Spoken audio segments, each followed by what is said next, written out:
Welcome back to my channel. अनि हामी आज माछा मार्न जाँदैछौँ सिन्मुन भन्ने ठाउँमा। अगाडि चाहिँ मोटे भाइ हिँड्दैछ पक्क लगाएर नयाँ ट्याटु देखाउँदै।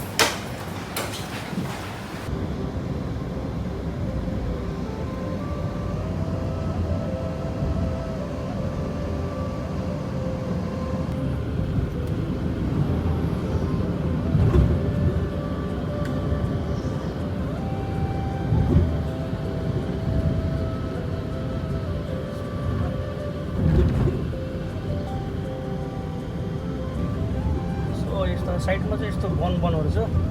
यो वनहरू यो बाटो हिँड्यो भने चाहिँ एकदम नेपालको याद आउँछ मलाई। बाहिर पनि हरियाली, यता चाहिँ हामी यता मोडु भाइ। आज डर मारिन्छ त माछा? मारिन्छ नि, आज डेली मारिन्छ। ल ठिक छ। बाहिरको यस्तो छ अहिले। फाइनली हामी अहिले पानीपुर ड्याममा आइसक्यौँ। अगाडि यस्तो छ, माथि चाहिँ हिँडाउ जाने माछा मार्नको लागि माथि है त ठाउँ चाहिँ हो।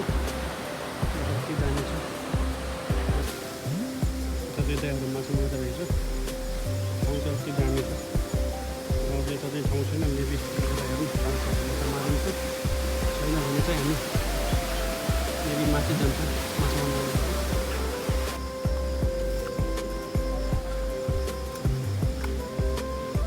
हामीले फिसिङ गरेको ठाउँ चाहिँ यही हो। यस बल्छी थापेर हामीले रेडी गरिसक्यौँ। खासमा नुर खेले जस्तो खेल्ने हो, तर घाम चाहिँ एकछिन घाम भएर एकछिन जस्तो लागेको छ। तिनवटा बल्छी अगाडिको भुइँ चाहिँ यस्तो छ। ओइ मोटे गरी भएछ, यता हेर्न छाता खोल्न गरी भएछ। ल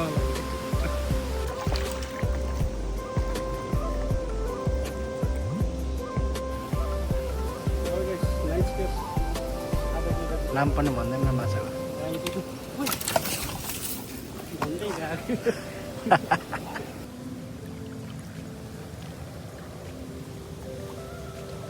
फाइनली एउटा कम्पला क्याच भयो। राम्रो साइजको छ।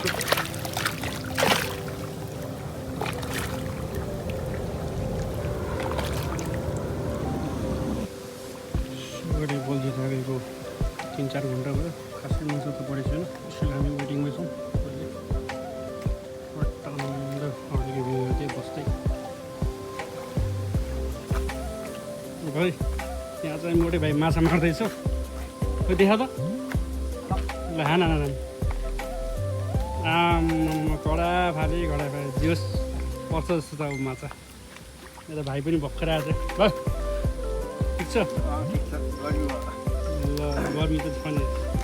भ्यू चाहिँ अति दामी छ है त्यो सर्ट। आज चाहिँ माछा खासै परेन, एउटा मात्रै हो। अब यसलाई चाहिँ आज रिलिज गरिदिन्छ हामीले। अहिले चाहिँ रिलिज पनि गरिदिउँ है। ल जोस् मलाई जुमिङ गर्छु। आज चाहिँ माछा रिलिज। आज ठुलो भएर आइज।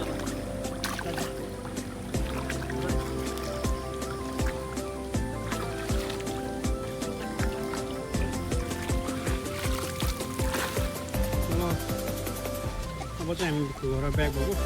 एउटा चाहिँ यहाँ किचन रोडको यो अर्ग्यानिकको यहाँ राखिदिन्छु। कसैले आयो भने युज गर्दा हुन्छ, यो जोड्दै हुन्छ। यहाँ चाहिँ यहाँ सानो चेयर पनि रहेछ। यो पनि कसले छोडेको यो चाहिँ थाहा भएन। यो पनि हामीले यहीँ छोडिदिन्छौँ। जस युज गर्न मिल्छ, युज गर्दा हुन्छ। युज गरेर चाहिँ याद दिनु होला। कति फोहोर पनि जम्मा गरिसक्यो। त्यो पनि अब लगाएर हाम्रो तल बस्नु थालिदिन्छौँ।